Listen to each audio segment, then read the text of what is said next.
When this show first started a year ago, Ron DeSantis was in the middle of a successful re-election campaign for governor, but he was just beginning his war on woke. And as he extended his reach into public classrooms across Florida, transforming them into anti-woke battlegrounds, we followed, reporting on the effect of his new policies.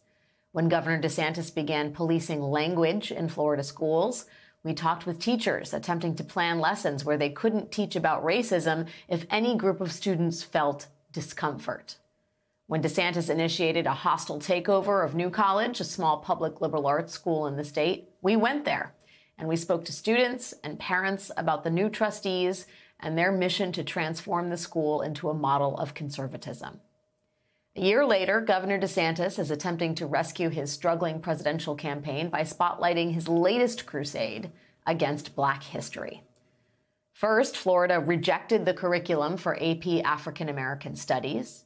Then, the Board of Education approved new standards for teaching Black history, including mandating lessons on the personal benefit of slavery and requiring that lessons on certain race massacres include acts of violence perpetrated against and by African Americans. So once again, we went back to Florida, traveling to the small town of Ocoee, 12 miles west of Orlando, where the town's own history of anti-Black violence and its residents' ability to learn about it, where that is all under threat.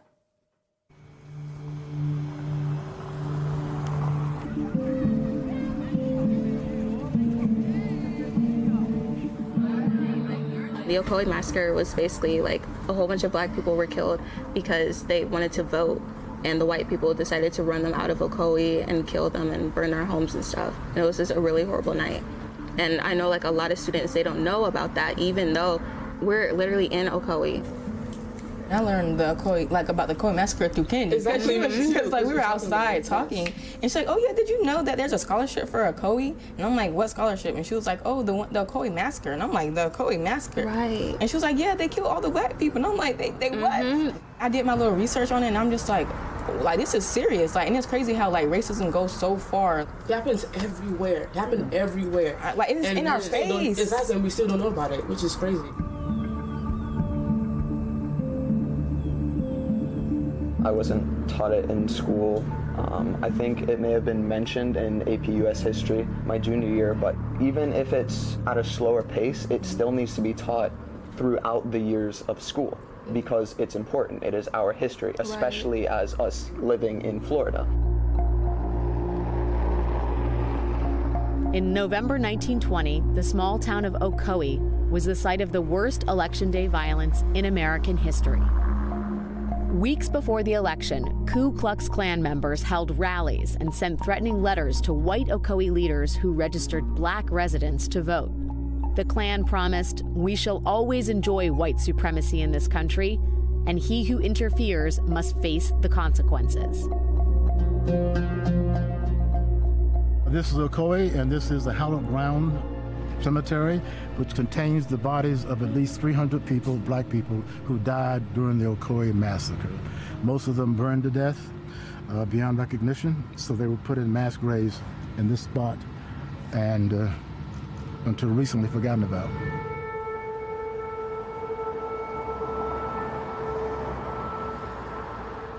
The massacre was sparked by two African-American men who went to the polls to vote. It was about voting rights. There was good reason for white men to be afraid about Blacks voting because it would change the balance of power in the South.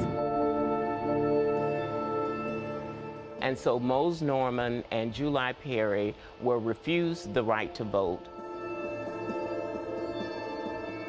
A mob comes to July Perry's home, surround his home, trying to find out what was going on and to bring him out to punish him for attempting to vote. And they killed two of their numbers through friendly fire, and it gets blamed on July Perry.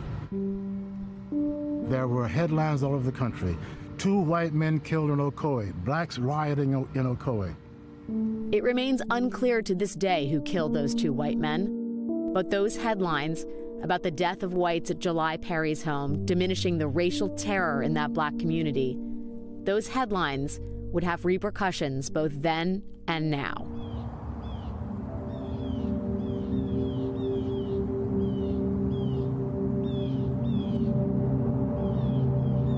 was arrested and brought into Orlando, where the Orange County Jail is. The mob followed him and took him out of the jail and hung him and left his body hanging for days as intimidation, so that other African Americans who would contemplate voting in Orange County would see what would happen. And a lot of what the Klan was trying to do, the KKK was trying to do, was to suppress the vote by using violence. And normally it worked. It worked pretty well here. The black death toll from that day is now incalculable. The remaining black population in Ocoee plummeted after the massacre, and the events of November 1920 were largely forgotten, until now. Since I've been governor, we've added to what type of African American history has been taught. For example, we have mandatory instruction on the Election Day riots, the Ocoee Election Day riots in 1920. The new curriculum in Florida schools, championed by Governor Ron DeSantis, mandates that students learn about what happened in Ocoee, but only if that instruction includes acts of violence perpetrated against and by African Americans. It's an apparent reference to the 2 white men killed at Perry's home, and it obscures the fact that the massacre targeted black citizens. There have been comments about the depth and breadth of these standards. Anyone who can read these standards, you can see the topics that are covered are in depth, and there's nothing that is left out. The state of Florida and DeSantis today is officially blaming anti-white violence on blacks in Ocoee, and it did not happen. It's a lie. The 2 white men who died here died at the hands of other white people. So we're here to try to correct that lie. If you take a massacre where a whole town was destroyed, houses were set afire, schools were set afire, Masonic lodges, churches, people who ran out of their homes were shot and killed. And those who didn't run out of their homes burned in the building. And if you can take something like that and have it focused on violence perpetrated by and against African Americans, you miss the whole point. Good morning. Geraldine Thompson worked in the Florida education system for more than 24 years before she became a state senator representing Ocoee. I'd like to welcome you and thank you for your participation in this Speak Out town hall meeting. Thompson is now involving the entire community to correct the state's history standards.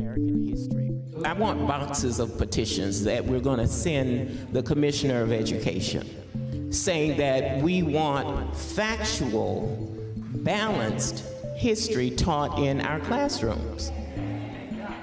I love the students. Every day I come to school, I come to work, I'm excited to talk to the kids. I'm excited to tell them what they need to know so that they can grow and make this country better. But they want me to lie to kids. They want us to ignore African history prior to the slave trade. They want us to try to hide Florida's ugly legislative history. And I'm sorry, I'm getting upset. I will not, in my classroom, both sides lynchings. It's not gonna happen. While teachers in Ocoee and across Florida are struggling to teach students under these new standards, Professor Marvin Dunn is showing educators Ocoee's history firsthand.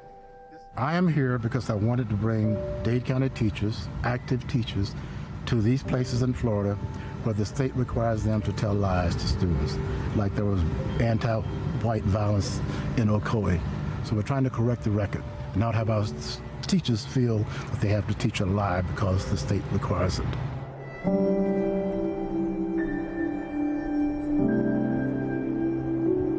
Could someone tell me what's wrong with this marker?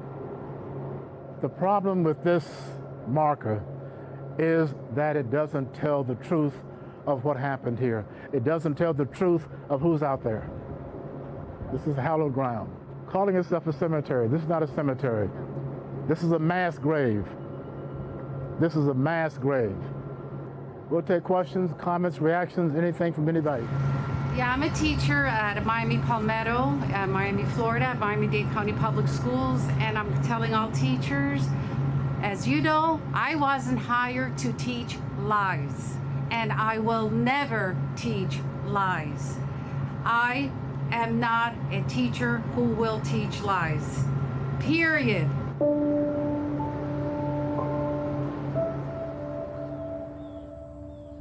As for the students now back in school in Ocoee, they are determined to learn the truth about what happened in their own backyard, regardless of what the state of Florida says. Even if our history is not being taught in schools, I feel like it's our obligation to read about our history on our own. We have to do what our teachers are unable to do, our public school teachers who are being prohibited from teaching us what is real by law. Their jobs are at stake. They are risking their livelihood. Right. Exactly.